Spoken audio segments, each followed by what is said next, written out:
Our Violent Ends, Chapter 20. Benedict awoke in the morning with his head pounding something awful. It was the glare of light in his eyes that had roused him out of the sleep, and it was the glare of light now worsening the ache at the base of his skull, the feeling reverberating outward and down his spine like some skeletal menace was pinching at his nerves. Christ, he muttered, lifting a hand to block out the sun. Why hadn't he pulled his bedroom blinds before going to sleep? Benedict bolted upright.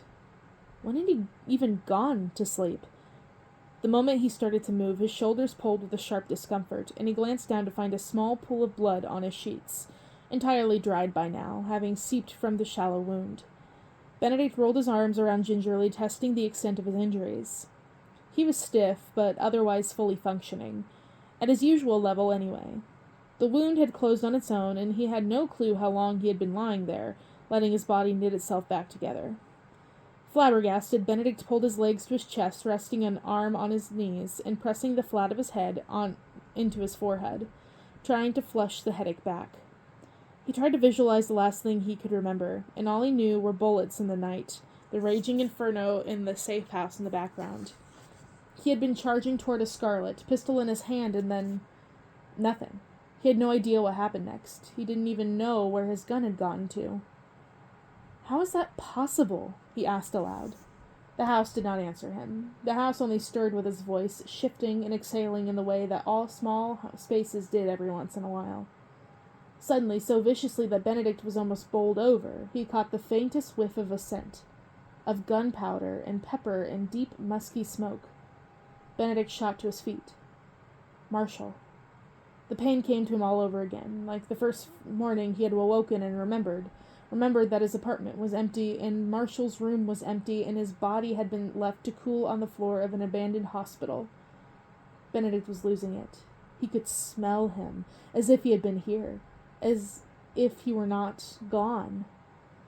With a ragged inhale, Benedict yanked a new jacket out of his wardrobe and tugged it on, hardly bothering to go easy on his throbbing shoulder. What was the point? What was one more point of pain against the whole smorgasbord?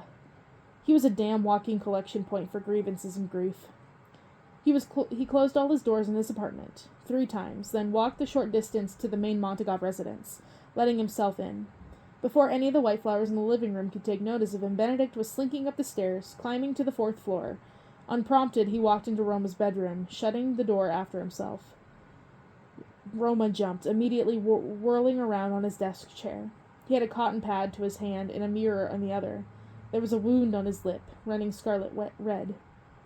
"I was looking for you all night," Roma snapped, throwing the mirror down. "Where the hell did you go? I thought you were dead in a ditch."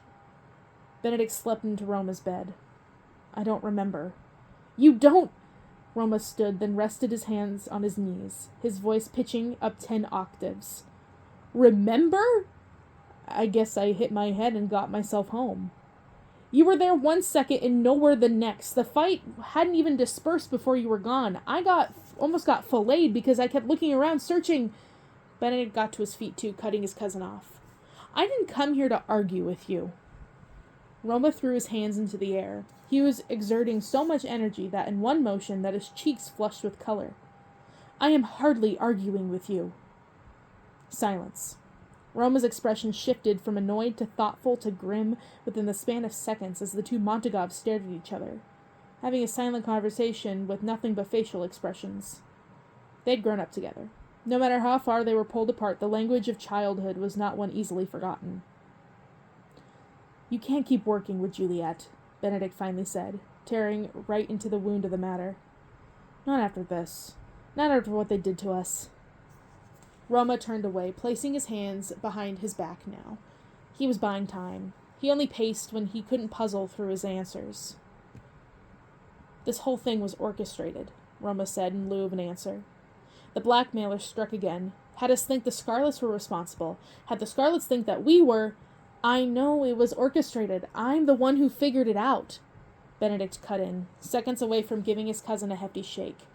What part of this was so hard to understand? What part of this was hard to see? But her people chose to see those fires. Her people burned children to death. Roma swiveled around. "Juliet is not her people." And Benedict snapped. Juliet let your mother die. Juliet killed Marshall.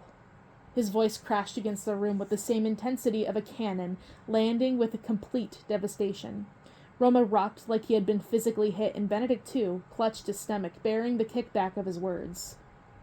That was the central point in which they could not forgive. Even mothers could be forgiven in a city soaked in blood, but Marshall Seho could not be. I know, Roma spat. The volume came unwillingly, like he hadn't wanted to shout, but it was the only way this conversation could be tolerated. I know, Benedict. God, don't you think I know? Benedict laughed. It was the most humorless sound, somehow blunt and bladed at once. You tell me, because you sure act like everything can be forgotten, gallivanting off with her like this. He was my friend, too. I know you two are a hell of a lot closer, but don't act like I don't care. You don't get it. Benedict couldn't think past the roar in his head, could hardly breathe past the twist in his throat. You just don't get it. What, Benedict? What could I possibly not get? I loved him. Across the room, Roma exhaled out once, letting the rest of the anger go in that short breath. Quick as his surprise came, it was gone in the next beat, like he was kicking himself for being surprised at all. Benedict, meanwhile, put his hand to his throat, like he could swallow his words, could return them inside his lungs like they were once lived undisturbed. He shouldn't have said that. He shouldn't have said anything at all. But he had said it, and he didn't want to take it back. He meant it. I loved him, Benedict said again softly this time, only to feel what those words tasted like on his tongue a second time. He had known all along, hadn't he? It was only that he could not say it. When Roma looked over, his eyes were glistening. This city would have destroyed you for that. It has destroyed me anyway, Benedict replied. It had always taken, and this time it took too much. Roma strode toward him. For half a second, Benedict considered that Roma was coming to attack him. But instead his cousin drew him into a fierce hug, arms as steady as steel. Slowly Benedict returned the embrace. Doing so felt like seizing a gasp of his childhood. Plainer days, when his biggest worry was the sparring mat and whether he was going to get the wind kicked out of him. It never mattered, even if he did. Roma always helped him back up again. I'll kill her, Roma whispered in the quiet of the room. On my life, I swear it.